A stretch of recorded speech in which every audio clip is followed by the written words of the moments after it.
about the ambassador designate in more detail when Adefemi joins us for World. Rufai, your take on these stories this morning? Very good. I mean, you made a very good point. Yes, and I see what is happening in the Senate. Like you said rightly, it's a case of self-preservation.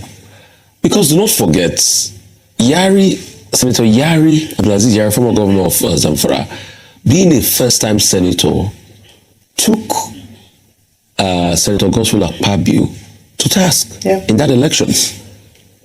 In fact, his mobilization was superb. And you know what I mean when I say mobilization. I don't need to say anymore. And it was very neck and neck. It was close. I think it was about 63 to 40 something votes.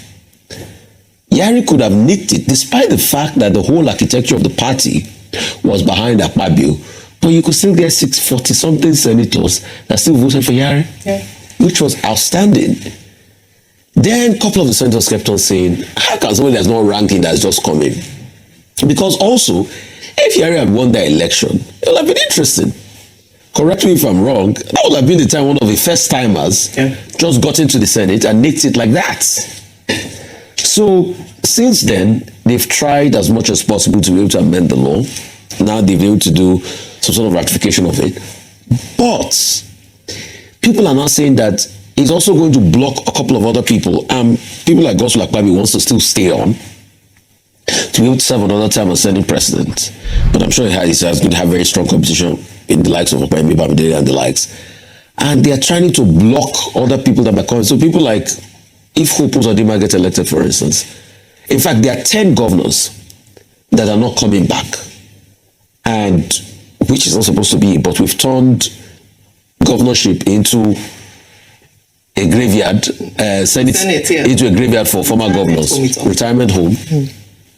And if those ones come in, they will also be coming with some heavy mobilization capacity to be able to run the Senate race. You know, because as with every election in this country, election for Senate president is not Chirekambia.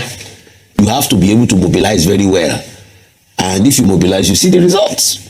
So they are also looking at that. Now, these people that are just finishing their term as governors, they are coming in with war chest.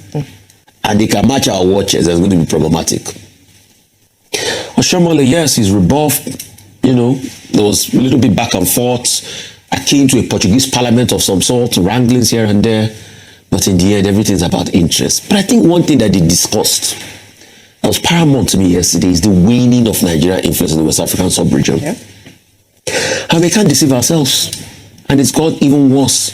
And why has that become the case? Because of some decisions that our president made. Some decisions, yes, when you look at it, debatable, Benin Republic intervention.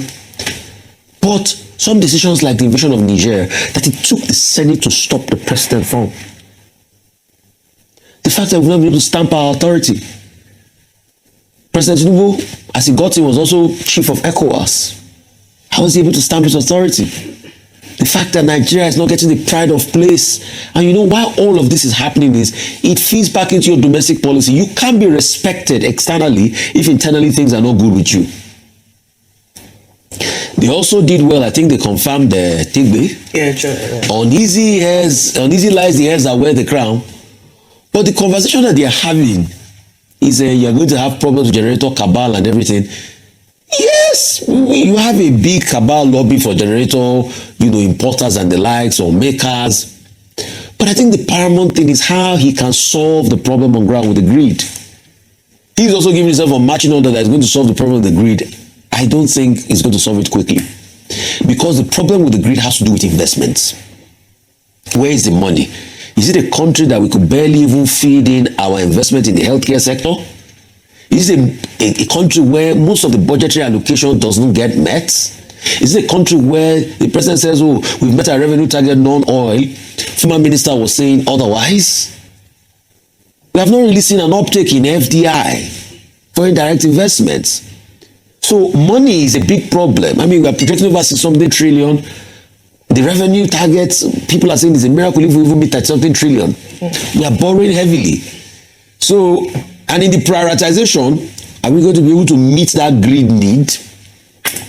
Maybe if we ramp up oil production, but how feasible is it? Because I saw my sister, Isa, was speaking in America. Yes, there's a window with this Iraq war of 10 million barrels, but how can we meet it? Because the problem is not only about sabotage and the saboteurs.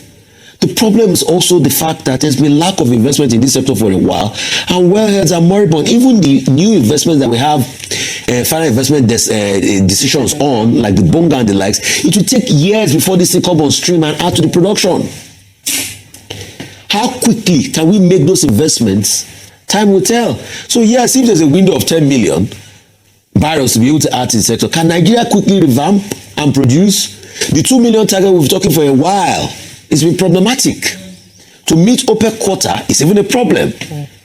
So these are the issues and the things we should be able to look at. I yield the floor.